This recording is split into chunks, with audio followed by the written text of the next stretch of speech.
Hello my fellow eggheads, this is Liz. I'm a certified technician. Today we're going to go over how to replace your USB board on your Chromebook. Okay, so some quick reminders. My battery is unplugged and my computer is also unplugged from the power cord. So there's no power running this laptop, and I'm going to go ahead start unplugging all these cables.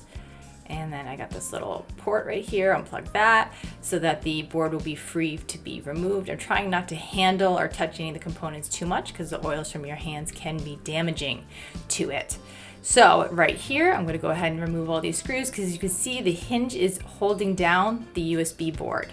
So that's a bit of a problem. I'm going to go ahead and get rid of all these extra screws here that are in the way. Now keep in mind, if you're worried about remembering where everything goes, you can always take a picture ahead of time. That is an excellent option.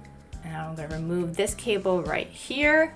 But first I'm going to take this one last screw out just so I don't forget it. And now I'm going to go ahead and take this cable out like so. And now I'm going to grab the other board to replace it with. Being careful not to bend the new board. I'm going to gently set it in there, which can be tricky. Sometimes they don't want to go in, but I got it in.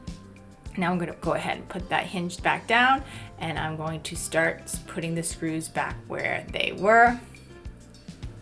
Now, seeing that this is just basically the reverse of the installation process, I'm going to speed it up a little bit so that you can see it kind of fast forward, because it's really the same thing, just in reverse. But anyway, if you found this video in any way helpful, please like and share. But from one egghead to another egghead, this is Liz signing out.